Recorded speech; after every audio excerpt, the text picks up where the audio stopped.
Hey, this is Steve in Dallas, Texas. It's Saturday morning, my friend, and you are listening to Light Talk. Well, good morning. This is Stan coming to you from Gainesville, Florida. And today we have another great guest on Light Talk.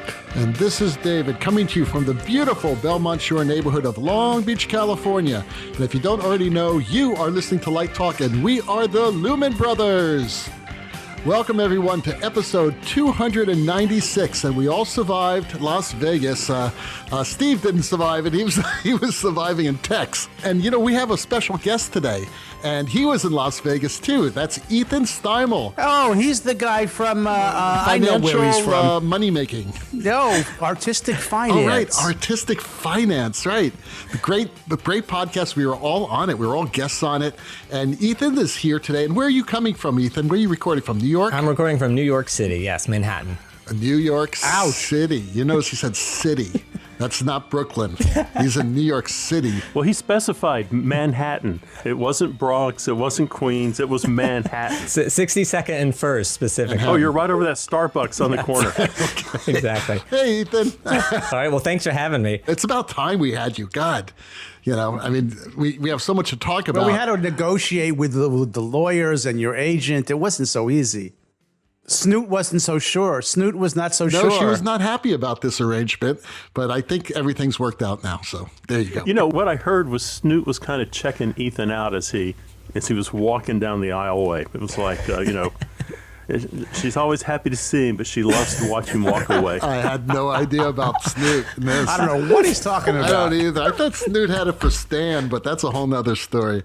That's a whole nother chapter. There's love and hate there. It's like really weird, toxic kind of combination. But anyway, let's get on with this because we have so much to talk about. It's conflict, baby. It's what makes for drama. Yes. Stan, please tell our listeners a little bit about Ethan. If you insist. Okay, everyone. So Ethan has designed lights for the Share Show at the Gateway Playhouse, Masters of Illusion Live, United States and Canadian Tour, La Boheme for the El Paso Opera, The Baker's Wife on Theater Row, and 10 or more productions at Forestburg Playhouse, including Kinky Boots and The Graduate. As a lighting director, his work includes CNN, Bloomberg, and Broadway HD. He is the associate designer for the current off-Broadway revival of Fiddler on the Roof and in Yiddish, my goodness, and The Art of Killing It, an immersive BIPOC murder mystery in Brooklyn, my home borough. Ethan co-produced Broadway's A Christmas Carol and hosts Artistic Finance, which you all should listen to, the weekly podcast for those in the live events industry who need to learn about finance. And who doesn't? Okay. Especially us. I mean, right. Theater people, we know nothing about money. It's really pathetic. We know nothing? Nothing about money. I mean, we're these creative types, and all we can do is... That's not true. I've learned. Yeah, the hard way I've learned from Ethan, too. Yeah, well, I do. I listen to the Ethan show all the time, and it's really good, and we highly recommend it. So, Ethan... Before we get started, I think we should have an open question because we were all in Las Vegas last weekend doing LDI. Steve wasn't. We missed you, Steve. Steve, you were sorely missed. You would have had a blast. I mean, we had a show that was awesome. And it was weird without you. It was very odd. I'm going to be there next year, and I've talked to my wife about this. I'm going to go ahead. I'm going to go ahead and go to Vegas, and I'm going to buy drinks for everyone at the convention. Everybody at the convention center. Everybody. Like the whole, like all 4,000 attendees? Everybody. We'll just line up right out there at the water fountain, and we'll get going. What are you serving? I was going to say, what are we serving? You know, you got to use my technique, Steve. I told everybody who won a fez that if I saw them wearing the fez on the showroom floor, I'd buy them a drink. I never went back to the showroom floor. Oh, I was going to say, I saw people wearing their fez. They were on the floor wearing the fez? Yeah, I saw people. I have an LDI question for Ethan. What was the swag you gave away? All right. So I knew this was a topic that you guys have discussed on this show, and I thought long and hard about what I was going to give away for swag. And what I did was I gave away nothing. Well, that's a true businessman right there. but I took that money and I bought a step and repeat. So I now have this $1,000 step and repeat that is my background. Makes me look really official. but nobody got any swag. I just assumed you'd go down to Fidelity and grab all the free pins and hand them out. Yeah, right. I thought about it. And Ayrton actually sponsored Artistic Finance to go to LDI. And I said, hey, if you guys want to give me any swag, and they said, no, we're good. So, The country of Turkey sponsored us. That's how we had the fezzes. Next year, it's going to be kilts, Light Talk kilts. but truthfully, I actually just don't like, you guys have great swag. I now have a coffee mug. I have 2 shot glasses because I've attended your live episodes Very twice. Yeah. You still have a coffee mug? You obviously have not put it into the dishwasher. We have a dishwasher, but I only hand wash. So it's really convenient for me for Light Talk. But, I just don't. The planet and all that is I just can't think of anything to give away that I would feel good about. So one day I'm going to think of some sort of bamboo straw or something. There's got to be something that's biodegradable. You need to give away money. I thought about money, but that just seems a little ridiculous. Hey, how about Monopoly money with Artistic Finance logo instead of the president? But it's just that paper and ink I don't want to waste. I have it. It's going to be at your next Artistic Finance. It's going to be open only to students. And they can all register. And the winner of the drawing gets a $50 Roth fund. Savings bond. That's actually a really good idea. Actually, an I-bond. They should get a $50 I-bond. Yeah, there you go. That's even better. You get 9% in, interest. But before we get into the money stuff, we got to talk a little bit about the swag because we had 6 Fez winners. And I just want to talk a little bit. I want to announce who they were. These were people who were at our show who put their questions into a stolen ice bucket from the Westgate Hotel. And then we randomly picked out the questions. And each person that we picked out, there were 6 questions we picked out. We just happened to have 6 Fezes. And each one of them won a Fez, which was fantastic. So I am going to now go down the list of the people who won Fezes. We had Sean Greger, who, by the way, had amazing tattoos. I don't know if you saw this guy's tats. It was awesome. I mean, he was a good-looking guy. That's all I could say. He was a very good-looking guy. Is he as good-looking as Bobby Hale? He's better looking than Bobby Hale. He's a young Bobby Hale. He's a very young Bobby Hale with tats. If you can kind of imagine that was Sean looking. He looks fantastic. And then we had our friend Philip Powers. He's actually amazing. Amazingly, he picked we picked his question. He had a good question. Yeah, he had a very good question and something we should talk about.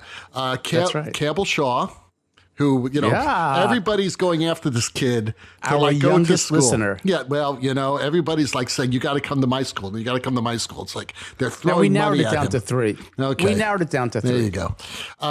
Gary Archer, who identified himself later as my first assistant lighting designer when I was a first-year grad at SMU. He assisted me. Wow. And I totally forgot. Now, talk about serendipity. Jonathan Scully, who works at the Florida Grand Opera, which is where on the show I actually talk about this. That was my first professional job. And of course, Jason Lawshe. And he was the one who was there last year, actually asked the question, but he did not win the grand prize, which is the Light Talk host of the day. And he won it this year. And his question was, Stan, do you remember his question? I do. How do I become a guest on Light Talk? And then he wins. He wins the Magic Fez. It's unbelievable. I mean, you can't plan that kind of thing. No. It was total serendipitous. So, Ethan, you were there. What do you think of the show? Be cruel. Be cruel. Yeah, beat us up. No, whoa. All right. First off, your show was fantastic. So this is the second time I've seen it. You guys said you're in your 6th year, so I missed the first 4 of them. But all I got to say is I loved it. I was disappointed not to see Steve there, because I was like fangirling. I had my little Steve Woods like sign that I had above my head. And I was like, where is he? So that was a little embarrassing for me. And, and everybody has to ask a question. Well, you don't have to, but if you're a regular human being, you ask a question. And for the second year in a row, my question was not asked. So I'll be back again next year trying to get, I'm going to put a really big postcard in, and I might even take your little tip about writing it on the back of a $20 bill. $20 bill. Just to make sure it gets... Yeah, we take bribes. We were all looking for that question, but it never appeared, unfortunately. But I just got to say Where's the that money? everybody in the room had a great time. Like, it was so good. And actually, my Gary Archer story is that Gary Archer is actually a Patreon patron of Artistic Finance. Oh, so nice. I was so happy to see Good for him. him get his question. I was like, oh my gosh, that's my guy too. It was so amazing. And he's the nicest guy in the world. He's just a very nice... Oh, matter of fact, everyone was really nice there. There was a lot of love in Well, the room. you know, I was sitting next to Stan, and you can actually hear this on the recording, but I cut it out. When they opened the doors at 10 minutes before the show, the place flooded with people. It was standing room only. And Stan's sitting there and he's saying, I'm getting very nervous. I'm very nervous. I'm getting very nervous. And I said, Stan, you said that the very first time we did it, and I you don't were remember great. saying that. Oh my Well, God. I haven't been in, you have to remember, I've been inculated in an incubator for the last 2.5 years. That was the largest crowd I've been in a room with in 2.5 years. And I was like, holy moly, people. I loved it, but I was nervous because it was like everybody's exhaling, and I did great. Yeah, I you did did my great. whole trip. Yeah, you did great. It was really good to be socialized. I'm glad again. you guys stayed healthy. I do want to say did. there was a question that was asked that was when to say no to a job. Yeah. Mm-hmm. And you guys gave great answers, which was, it was basically like, don't say no or be very careful when you say no. And I just want to say that from a freelancer perspective, I want to give my opinion here. And my thought is say no that anytime it feels wrong. Even if you've committed, even if you've said yes, if there's something in your gut that's saying get out, back out, take a different opportunity, I think life is too short to sort of suffer through these, because some of these jobs that we do are months long. They're like quite long jobs. And if you're going to be stuck with miserable people or not enough pay, or you're going to be unhappy the whole time, I think get out, because I was raised to, stick things out, do the job. And I've done that. But in the past, there's one in particular that it was a 4-month job. And in the first week, I knew it was wrong, and I stuck it out for 4 months, and it was 4 miserable months. So I think, especially if you're freelancing and you have no other ties to you or no other job to rely on, I say get out, quickly. Your time is the most precious resource you have. Right. Yeah. Before we leave LDI, we do want to thank Ann McMills and Brackley Frere for joining us and Yes, and filling absolutely. in for Steve. They were great, and Ann was thrilled. I mean, she hasn't been on the show in years. For a while, and she yeah, was like, "Why am I not on the show anymore?" I said, "You're always welcome to come on, Ann. Just tell me She what you got want busy. to do." She got busy for a while. She was really busy. Yeah, she's writing books. She's doing good stuff. And I must say, we must thank Ellen for putting on a great show this year. And I just want to put that in Absolutely. there. It was Yeah. amazing. LDI is back, and it's going to be back LDI even is bigger. back, yeah. That sounds like the perfect segue, because we now have Artistic Finance. Ethan, can you just jump in there and tell us what Artistic Finance is and maybe why you started it? Yeah, absolutely. So Artistic Finance is a weekly show. So I grab a new person from the entertainment industry every week, and I just drill them with questions about finance. So it varies from me asking, how do you sustain your career? Do you pay an accountant?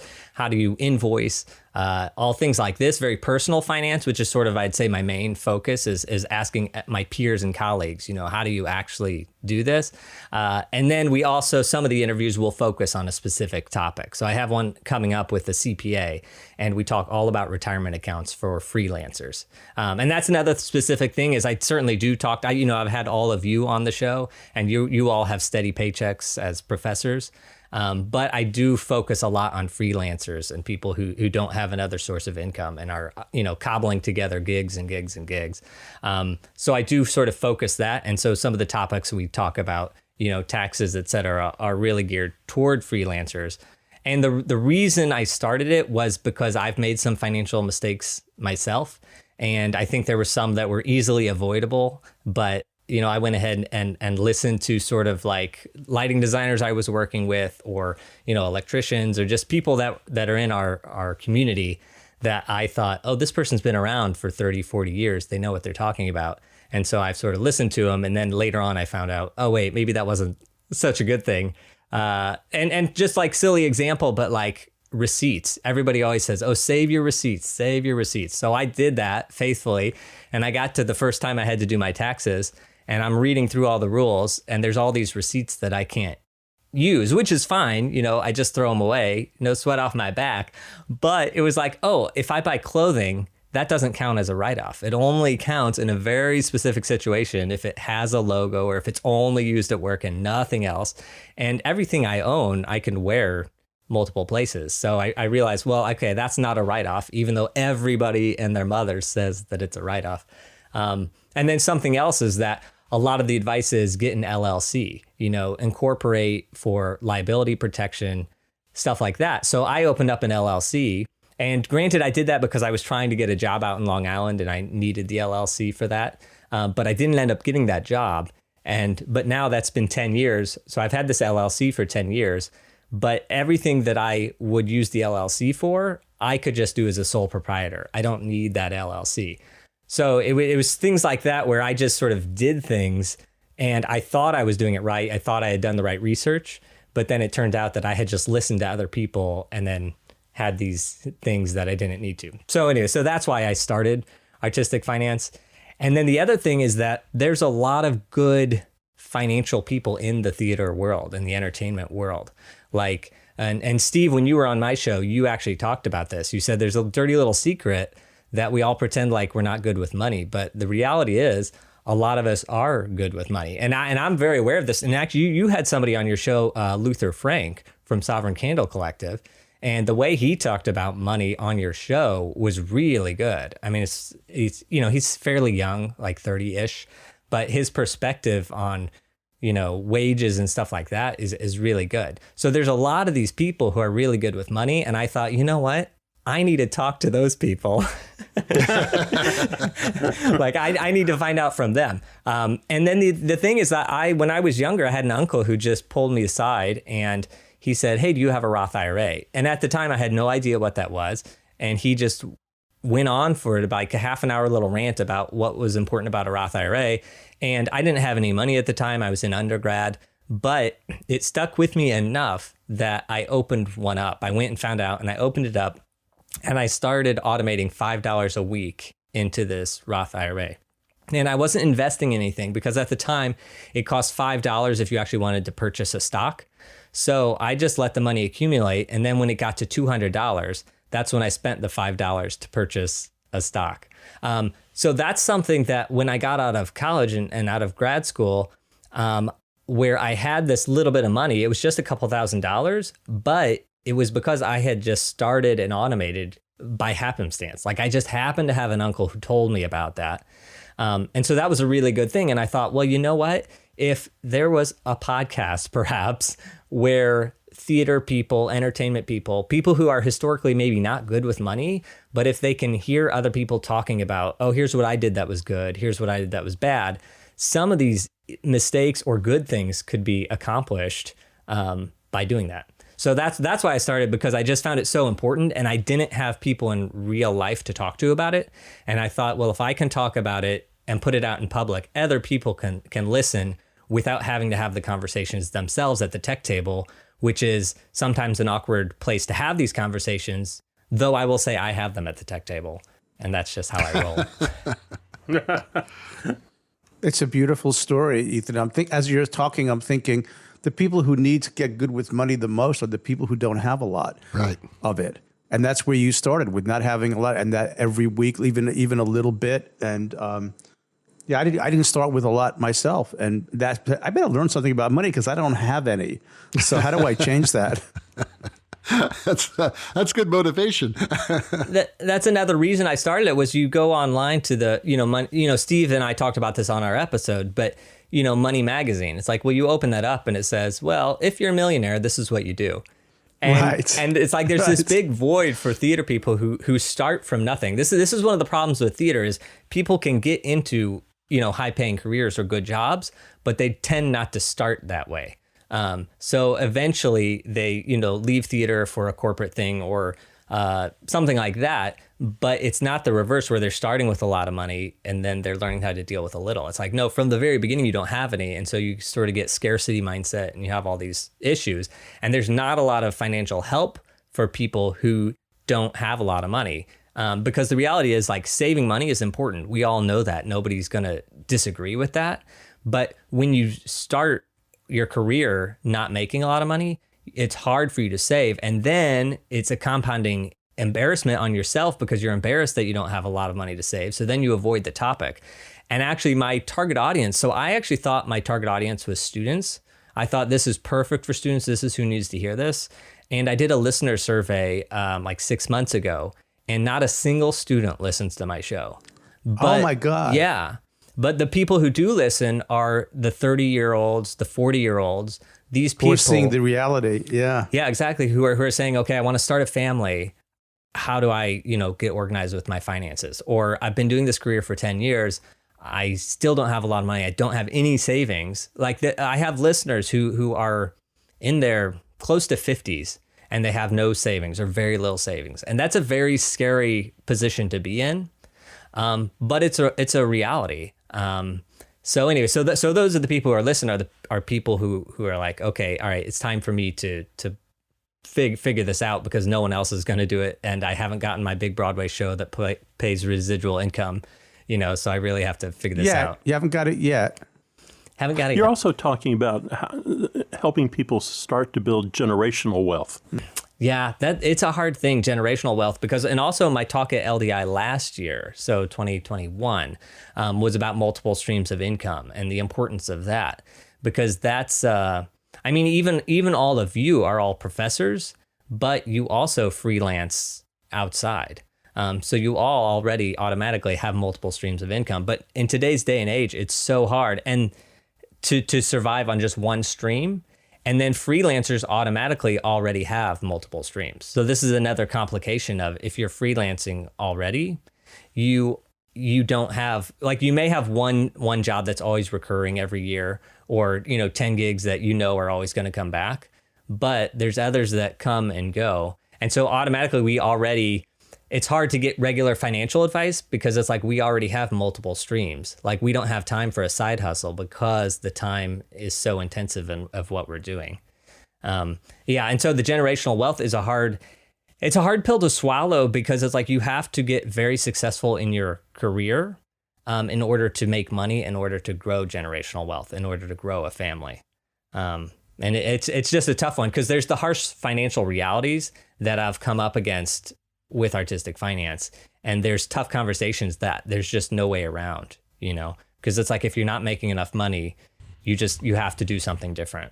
That was the next question I wanted to ask you. And that is, what effect did the pandemic have? I mean, I know that it stopped everything for a long time, but have we recovered yet? Are we on the road to recovery? Yeah, well, this is a good one. And the thing about this is that financial recovery from pandemic for a lot of people is going to be it's compounding. So the same way that saving and investing compounds in a good way, the opposite is also true.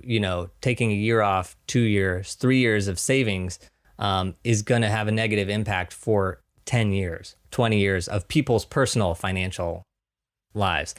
And the people leaving the industry, I saw firsthand a lot of people leave the industry, and they're peers of mine, colleagues of mine, lighting designers who I've considered, they've done better gigs than me. They're more talented than me. They left the industry because it's just such a hard time. And when you're faced with 2 years of no work, and you don't know that at the time, but there's Broadway associates who have had Broadway associate careers for 20 years, and in pandemic, they had to do something else. And then that other thing is remote, maybe it's not the highest paying job in the world, but you know what? It pays just as much as theater for 1/3 of the work or less. So several people have left, and it is a little dismal. It's a little sad, but the reality is I have not seen a single person that pivoted out that has returned. Everybody stays out. And not because they're disappointed, not because they're whatever, they're actually really happy with what they're doing now. And so that's sort of like a bittersweet thing that I've seen is people are actually happier. Having your weekends is just a wild and crazy thing. And it's like, once you have your weekends, it's like, what am I, doing this for? Especially if you have a family, if you have kids. And even today, I just saw somebody posting on LinkedIn about how they toured before, and now touring is back and they can go back, but their children have left the house and they don't want to leave their spouse at home, alone so much. So they're hanging up their touring hat. They're saying never say never, but 30 years of it was good. But even now, even though it seems like we've recovered, priorities are different and things like that are different. So I'm still seeing people drop out. Interesting. You stimulated a couple of thoughts, Ethan, listening to all of that. One about freelancing. In some ways, I still freelance, even though I'm working in construction. Architects and myself, we never know when it's going to dry up or when it's going to stop. It's the same sort of. So I try not to live. I don't make that income as part of the way I run my life. Like I don't spend more because I never know when that's sort of extra. But the other point, I did read a glimmer of hope today. I think it was in the Wall Street Journal, and it was talking about after the 1918 pandemic, there were the Roaring Twenties, and now there's all this fear and self-fulfilling prophecy about a big recession that's coming, yet it hasn't materialized yet. So I'm talking about, are we coming back, which David is asking. And the people who left, who found a more balanced life, that's a good perspective to hear. But at the same time, I'm going to stay optimistic. David knows I try to do that, that we may see a boom.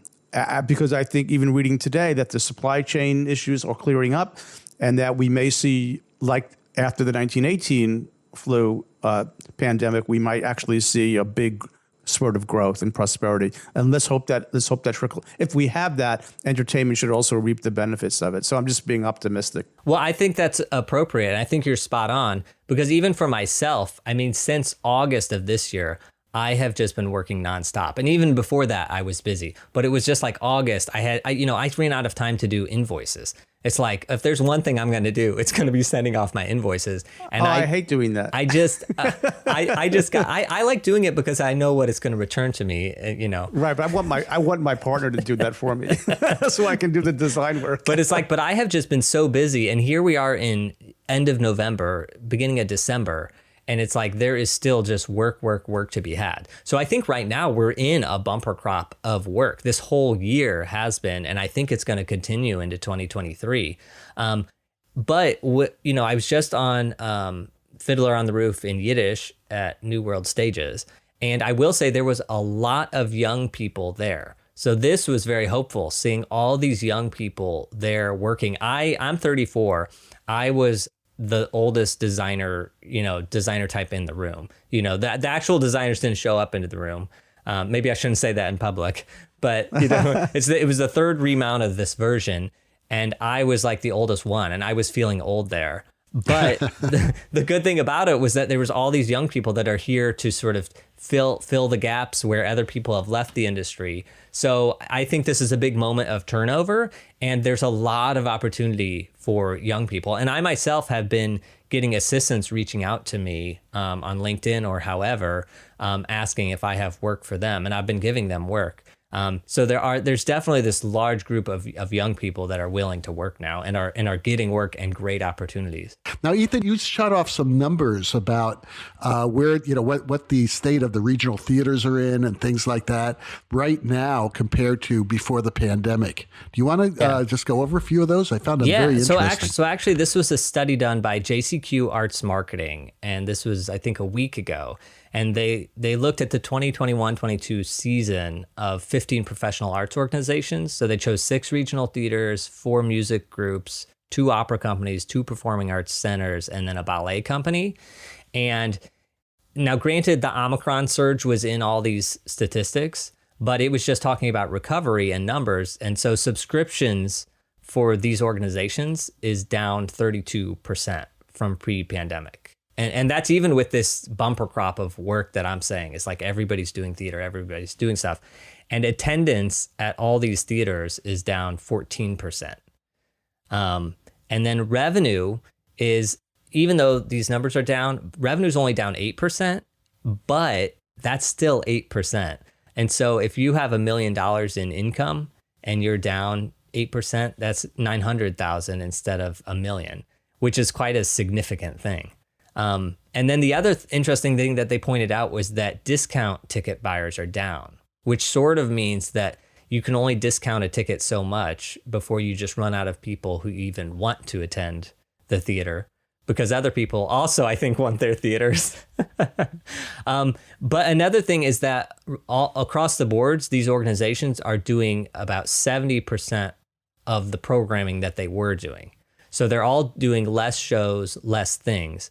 And that has caused their income to go down. The income's about 60% of where it was globally over all of their, not just per performance, but over their entire organization. So recovery, I don't think has happened specifically in theater and entertainment. But that being said, from my actual personal perspective, I feel like jobs are coming back and things are coming back. So I don't know how to balance, how the people who have to balance the budgets and figure out all this. They're suffering from not as much income, not as much donors, things like that. But they're still putting out programming and they're still hiring, designers and technicians and all this to put on their show. But another thing is that the new audiences are down by 33%.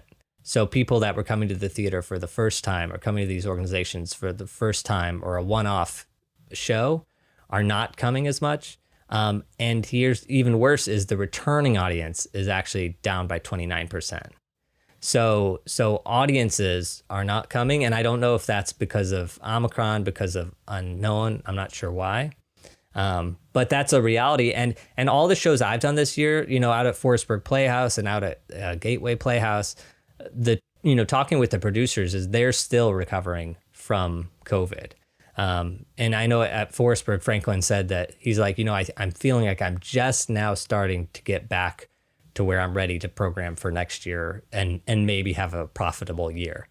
So I would say the recovery for these theaters, again, it's a long-term recovery, but they're still suffering in ticket sales and donations and everything. And that's even with the PPE and the government help. Do you notice in the productions you're doing around the city, do you notice that the producers are pulling back on cast size, orchestra size? Are they simply downsizing the shows also to be able to afford to do it? So here's an interesting thing. Just from all the shows I've been doing, I don't notice a difference. Like, yes, I noticed cast sizes are going smaller and things like that, and budgets are tight. But the reality is that's how it was before, and that's how it is now. So I actually, from my perspective, I don't see it. I do see, rentals are a little higher and stuff like that. But I don't see the producers necessarily trying to cut it more. I see them trying to figure out, okay, how do we pay for lumber costs that are higher or a lighting rental that's higher than it was previously? So I don't run the budgets. Other than lighting departments, when I need to rent something. So I personally have not seen it. And I think it's sort of like how theater was before is how it's going on now. And producers do the classic thing of, we don't have it in the budget until you have to have it in the budget. And then they figure out a way to make it happen. Let me put you on the spot then. I mean, you were one of the producers of A Christmas Carol. How do you now put on your producer hat and answer that question, or did you just answer it? I did, but it's also it's also rough because Christmas Carol is historically already a seasonal show. So in a way, we were best positioned because we had wrapped up the season when COVID hit, and yes, it did cause turmoil. And then of course we did bring a tour back when the Omicron surge hit. And if you've listened to the Artistic Finance podcast, my episode with Heather Shields, who's one of the bigger producers on Christmas Carol, she talked about the importance for theater globally that 10 days before Christmas is like a high time when people get their ticket sales in. And Omicron last year surged during that 10 days.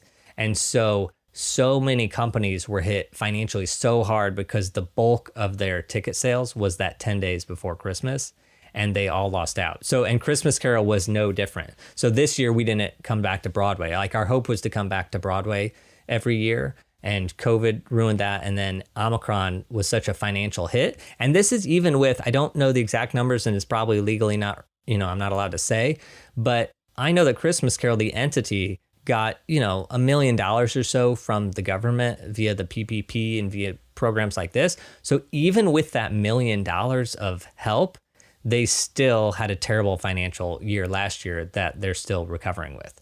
So, and we have plans for next year. So I don't know if I answered the question there, but No, you did. yeah. I have a follow up. And maybe this is going to sound a little bit reductionist, but I wonder if you would speculate on whether this reductionist logic holds true, that our industry was the first to shut down when this thing came along, and people were saying we'd probably be the last to get back up again. But do you think that logic holds any water? Absolutely. And this is just my observing my own work. And just all, like, I don't think how you could argue with that at all, because even now, like I just saw that a show was stopping because people had tested positive in the cast, recently. So I'm still seeing it. So, I would say we're still not recovered in the sense of any producer now, especially one worth their salt or working with equity or who has COVID rules and COVID procedures, has to face the reality that at any moment the show could shut down. And so still, in New York City, shows are still closing down. Like Broadway mostly has it figured out. Big stuff mostly has it figured out. But all the small things can get canceled, if a cast member tests positive. There's nobody else. There's no understudy. How is Broadway handling the seating?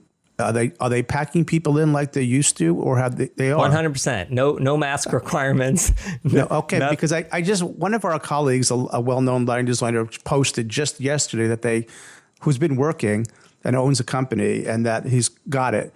But I also understand, and I just feel I feel safer than I felt in a long time after my travel, and I I can't wait to get back to my office and sit with my students and not be afraid to interact and just be smart about masking or not masking. But I'm just kind of just wondering about, now it's not so deadly, is it?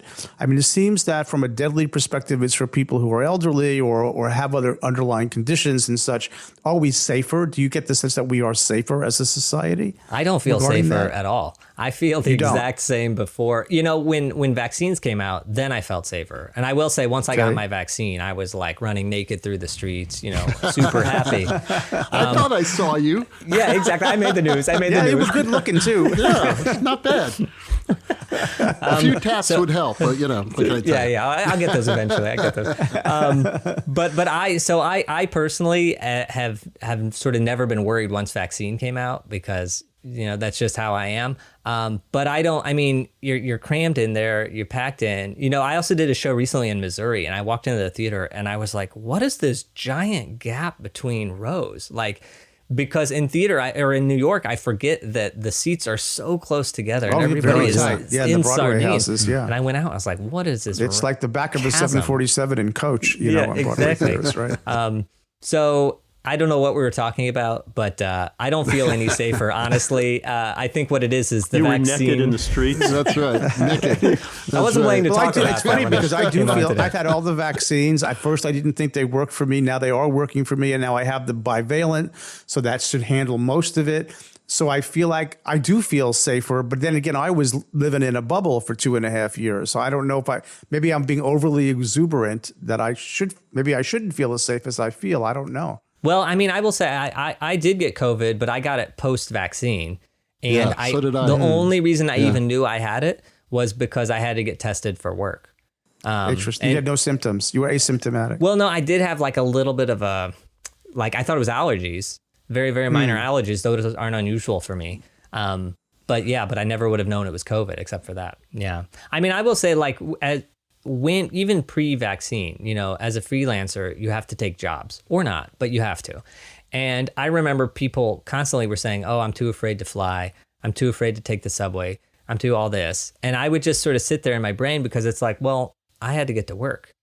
And how else was I going to get to work by taking the subway? And same thing for flying. It's like, well, I had to fly for work. And so I guess because of that, I've never been afraid. because it's like, well, what's going to be is going to be, you know, not to be fatalistic like that, but it's like I need to get from point A to point B, and I have to get on a subway with people. What did you do? Did you save any money, or did you have to dip into savings throughout the COVID as a freelancer? Yes. Both. Everything. Yeah, both. I mean, I think I hit it the same as everybody else hit it. You know, I was on unemployment. I got the PPE that was a minimal for me. And then, yes, I used savings. But, you know, the thing is, I did have savings. I have a spouse, and she works, and she never stopped working. So we at least knew that, you know, half of the income was always going to be there. I mean, she also took a pay cut, so I guess it was maybe less than half, but, yeah, but no, the reality is I have to thank you guys, because you talk about artistic finance and you recommend my show, and you're so nice about it. But I will say that while I started it during pandemic, that was a really hard time for me and for a lot of freelancers. And I actually talked minimally about COVID. I talked about freelancing. I talked about a career in the arts. But I avoided the topic because it was so sensitive and so raw. We actually really don't talk about it on the show a lot. So actually, this is the most I've talked about COVID on a podcast ever. Well, let's stop. Can you talk a little bit about fees and where you're seeing that? You know, you were in that room with all the 12-year-olds when you were working on Fiddler on the Roof. Did you notice that fees are getting better? Or are fees getting worse? I think fees are getting better. They're not getting markedly better, but people are asking for more. This group that's no 10 out of 12s. I can't think of a better group in existence, honestly. Something that's saying, like, let's just work humanely. So I think people are asking for money. I think it's more expected. I don't know that people are getting it. Like, even myself, you know, I'll ask for a higher fee, and I sometimes get it. Like, I've gotten it more post-COVID than I got previous, but I don't know if that's because I just won't back down. I don't know if that's because there's a lot of work and I can just move on to something else and say no. Like, these days, and maybe this is why I was talking about that answer earlier of saying no anytime you want. Because the reality is, it's like I care more about what I'm doing now and where I'm putting my time and energy. So I think fees are rising, but I wouldn't say a ton. I like at LDI, Jen Shriver was on our panel, and she said, you know, an off-Broadway show pays roughly $5,000, and a regional is maybe a little bit more than that. And it's like that hasn't really changed. So pre-pandemic to post-pandemic, it's not much difference. Maybe the tech schedule is a little different. Maybe the designer can get, you know, the associate or the assistant to do more work and be in the space less. So stuff like that is making the fees seem a little bit better. So that's all improving, but I don't think the actual money is improving. But I will say that hourly wages across the board for all, you know, little producing companies is going up. People are trying to pay electricians better. You know, off-Broadway electrics rates was like $25 an hour. Like for my 10 years in New York, that's sort of like what the off-Broadway, and everyone would complain about it.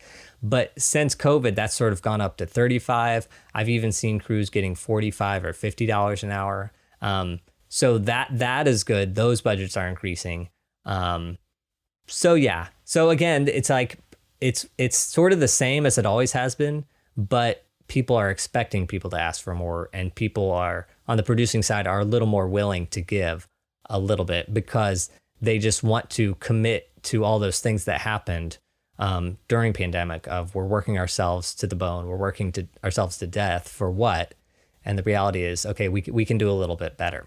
So I think things are improving and getting better, and I do think that's sustainable because that was my question. Can we make that life? Sustainable is the word, or realistic. I'm trying to do that for my students, give them enough tools that they can have a sustainable career in what they love. Can the freelance life that's specifically in theater only ever become a sustainable career? I asked that rhetorically, you know. Oh, I have an answer. Good. Let's hear it. I don't think it is sustainable. I think it's sustainable for a select few people who really want that. But I don't see, it's just a fact, period, that you can't have a life as a theater designer or a regional theater designer. You have to get to Broadway. You have to get some sort of commercial thing. You have to do some sort of trade shows that pays money. You can't make a living in theater, and you can't do it long term. Can I drill on that a little bit? Is it because the money isn't there, which gets to one of Steve's questions, or because that's just how it's always been and we're going to keep it that way? I think it's partially that the money is not there. In fact, I'd say that's the majority of it, because it's not that these theaters don't want to pay a better wage, but it's just you. And here's the reality is theaters don't make their money. Like, they don't make a profit, so they have to rely on donors. I think we've had a couple episodes on this, and it's sort of like nonprofit theaters rely 50% on ticket sales and 50% on donations And merchandise. yeah, and things like that. So it's a huge undertaking that for them to turn a profit, and they can only do it with donations. They can't do it with ticket sales. So Because we don't have a national theater, yeah. yeah, exactly. And even if, again, going back to Christmas Carol, it's like even with government help during pandemic, that was this special moment in our country, you know, where we actually did give some funding to the arts. It still wasn't enough. It still wasn't a lot. So yeah, I don't think as a designer that you can have a healthy, fulfilling life as a theater designer without doing other things, which is always how it's been. I think that's a conclusion that needs to be broadcast, because I think that's really important. Yeah. Well, that's a hard message, Ethan. It is. Maybe you've got the answer. And that's a hard message to deliver in the college classroom. It is. Because, I mean, you know, you've been there, and there are students who say, I am going to be a dance designer. I am going to be a Shakespeare designer. You know, and I look at them and say, it's like you're going to have a lawn service, but you're only going to work with fescue. That idea that I don't want to do opera, I don't want to do a runway show, I don't want to do a Mary Kay industrial. It is, not everybody, but a lot of students come to our profession with a very naive and it's kind of sweet, but they come to this like, I'm only going to do musicals and I'll never do anything else. They just don't realize what building a career is. Well, maybe we have to be cruel to be kind and tell them the truth. I think you do. And the reality is you don't have to. You could not tell them this. They'll learn it on their own. And some will learn it sooner than others. But I will say that it is a mindset shift for everyone as well, because I was observing on the USA 829 lighting design exam a couple months ago. And one of the questions is, why do you want to be in the union and what is your career going to look like? And the answer that virtually everybody gives is, oh, you know, I'd love to do regional theater and I want to do this and that. And as soon as the exam is over, one of the comments always behind, you know, talking about them is that they'll learn soon enough that theater isn't sustainable. Like that's not going to be their main, that what they think or the answer they expect everybody, you know, that everyone's giving is not the reality. And yeah, I actually do think that does need to be broadcast, because it's a fact. You know, it's very, very, very few designers who work in theater. And even I myself fall prone to this, where I say, oh, I'm a theater designer and I list all my theater credits and my designs. But the reality is where I'm making my money is going to do TV, going to do industrial things. Things that aren't theater is how I make money. And then I go do the theater, but then I say I'm a theatrical lighting designer. And so... Well, back in the day, I was doing something with Theone Aldridge, and she, just in casual conversation, said people have no idea how many uniforms I design for cruise boats or hotels, or how much fashion work I do. They think all I do is theater or all I do is dance. And, you know, she rattled off 20 or 30 things that were very prestigious, but if you would never consider that that's part of her world too. But she encompassed the entire world of clothing, not just a Broadway show. Yeah. Well, even I was working with John Lee Beatty last year, archiving all his sketches for the New York Public Library. And, you know, at one point I said, oh, I'm going off to Forestburg, and I was getting paid $1,000 to do this design. And so I sort of like was very sheepish about it. And I was like, oh yeah, I'm getting paid $1,000. Like, you know, nothing like a John Lee Beatty fee. And he just point blank, he said, who are you kidding? You know, it's like he's had Chicago on Broadway for 25 years. He has all these big shows, you know, he's a legend, done over 100 Broadway shows. But the reality is, you know, he just did a show at the Irish Rep, and there historically, I don't know what his fee was, but it was a couple $1,000s. And the reality is like, yeah, if you want to work in theater, if you want to do these things, you're only going to get paid so much. You know, like Jen Shriver is at the top of her game. She's on Broadway. She's doing all the things right now. And she's still getting paid $5,000 to maybe $8,000 for a regional production. And $8,000 would be a good regional, you know. Right. So, and that's the reality. Yeah, and if you broke it down to hours, it's kind of shocking, right? To hours spent versus the fee. We do go into that at our LDI episode, which we released yesterday on Artistic Finance, the podcast feed. But she does break it down, and she talks about how her associates and assistants are making more than her, because with associates and assistants, you can really concretely break it down into, look, you're expecting them to be in the theater this many hours, and you're expecting them to draft for this many hours. That's coming out to $5 an hour or $3 an hour. And so she is able to do that. And a tip for anyone. So Jen, she will, when talking with producers, she will take the theater's statement on equity, inclusion, on doing better after post-pandemic, and she will send that along with her email and say, look, we're trying just to get the associates to $15 an hour, and you guys have committed to this as an organization, you know, please help us out. And that is, and that's tough. That's tough for her to do, but it's also just reality, and it's working. So, you know, on the other side of the coin, the best training you could get to work in all those other fields is the theater. So there's a value in training it and getting the experience in it, but you can't stay locked into it only. Yeah. And I'm going to be optimistic too, because I recently lit a college production, which I've actually never done in 10 years of freelancing. I've never done this. So I was on this college campus, and the students are so good. And I was looking at them thinking like, I wish I were this good, or I wish I had this head on my shoulders when I was an undergrad. I don't know what was going on, but they know, like, not all of them actually are expecting to go into theater, or they already want to do something else that's, you know, unrelated. There's already, you know, there's plenty of work to go around. But I think students now understand that already going out of the gate. So I don't know whether it's professors like you teaching the correct thing and letting them know what's going on.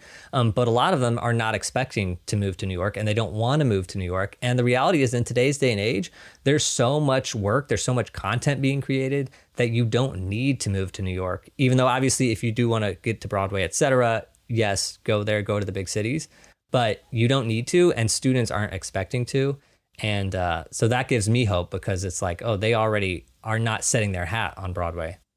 It's a good point. The statistics show, or the data shows right now, that generation, I just finished an interesting book about somebody who has studied this subject. They will change careers or jobs every 5 years. And not just jobs, they may change industries every 5 years. So we sort of have to, so it's incumbent upon us in the academy to kind of bring the truth to them as soon as possible, I think, like you say. Okay, let's ask this really important question. Having had all the Lumen Brothers as guests on Artistic Finance, who was the best episode? All right, I love this question. And I will say, yes, you have all been on. I have had all the original Lumen Brothers. It was Amy Deluxe, and that was your best episode. Amy Deluxe. Amy Deluxe. No, you guys were all good. And I actually want to say, I want to give a shout out to David, because David always says, yeah, I was on Artistic Finance. Don't listen to my episode. But do the opposite. But I got to say, you all brought something to the table. And David, there was something that you taught me on your episode, which was about low-cost hedge funds. Because the common knowledge is, you know, invest in ETFs, because ETFs have low expense ratios. And so that's going to take less of a fee, less of your money over the years. And you actually taught me that there are hedge funds that have very low costs, and some of them are lower cost than some of the ETFs out there. So See that, David? You do know a few things. Yeah, exactly. By accident, I sort of, He was being very self-deprecating, but he's got some good financial brain up there. Except when it comes to buying Tesla and selling it. So that's all another Well, okay, all right. Maybe I'll delete that part of the episode. But Stan, you came on and you talked about compound interest. And that is a repeating theme. And that is such an important thing that I honestly need to mention it every single episode because it's such an important concept to start saving, keep investing, and let it grow because it's just sort of like a miracle thing. And it is a miracle thing. You really hammered it and explained it really well. So your episode was great on that. And actually, Steve and Stan, I think David doesn't make the cut here, but all three of us have something in common here that I learned from having you guys on the show. And that is that we all subscribed to Money Magazine at some point in our life. Yes, we did. Yes, right. So David, we'll send you a subscription. But actually, Steve, you mentioned Amy Deluxe, and I actually do want to say that I heard Amy Deluxe on Light Talk, and I thought the episode was so good that I reached out to her and I said, "Will you come on Artistic Finance?"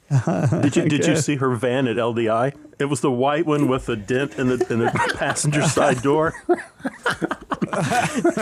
Okay, so actually there was two. So LDI was so good this year, but there were two big disappointments. One was that Steve wasn't a part of Light Talk. That was sad. That's right. The other part was that Amy's van was not there because she's been working so much. She had to fly here, fly there, and she didn't have time to get the van there.